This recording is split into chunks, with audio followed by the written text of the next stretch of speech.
Hey everyone, welcome. So today we're going to talk about Rust, a programming language that's been making some serious waves. It's not just popular, developers consistently call it the language they admire most.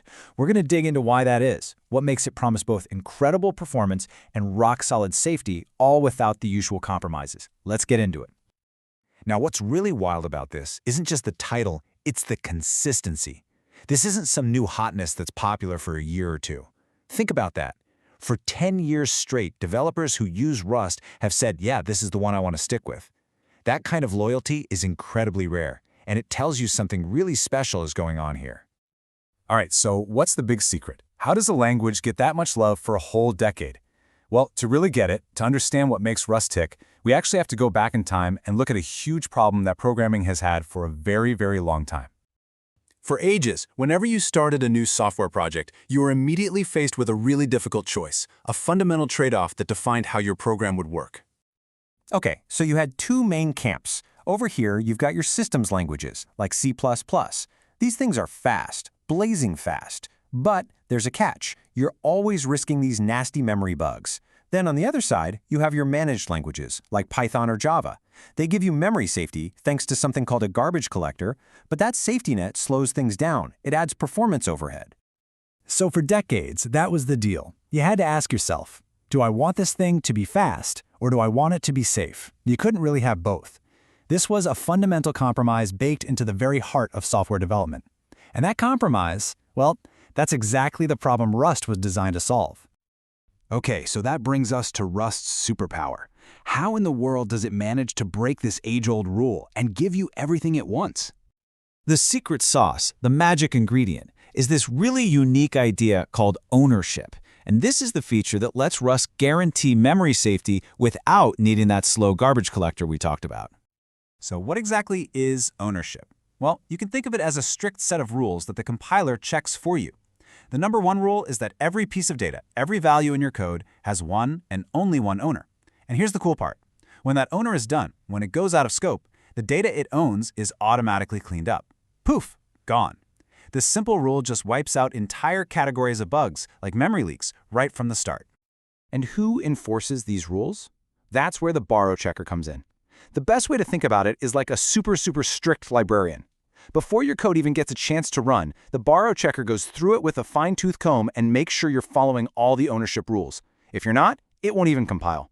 This means a ton of bugs are caught and killed before they ever become a problem. And this is the punchline. This is the whole point. Because all this checking happens at compile time, you get these incredible memory safety guarantees with absolutely zero performance hit when your code is actually running. You literally get the speed of C++ with the safety of Java. No more compromises. But a great language is only half the battle, right?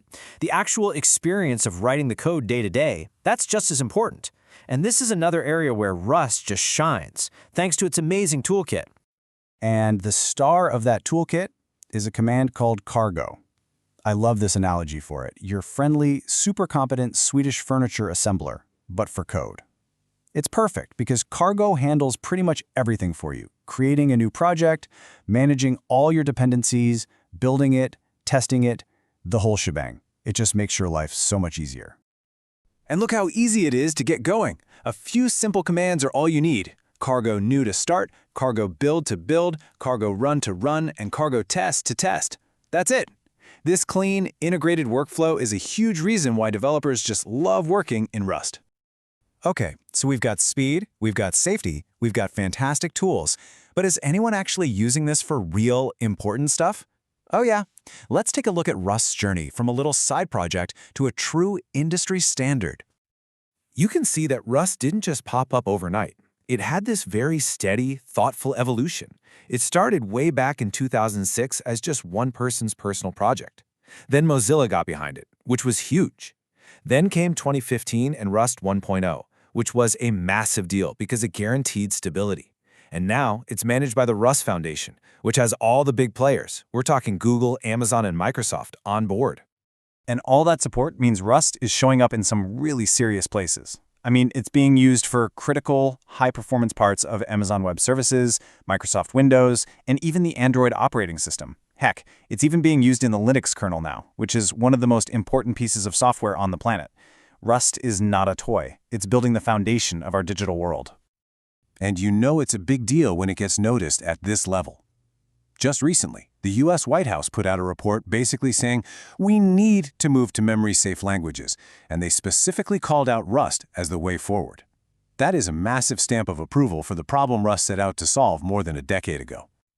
So if there's just one thing you remember from all this, let it be this number, 0. That's the runtime performance cost. That's the overhead you pay for all of Rust's amazing safety features. It's what's called a zero-cost abstraction, and it's what makes Rust not just an improvement, but a true game changer. And all of this leads us to a really exciting question. For so long, developers have been forced to live with this fundamental compromise between speed and safety. But with Rust, that trade-off is just gone. It's not a factor anymore. So that makes you wonder, now that we can have both, what are we going to build next?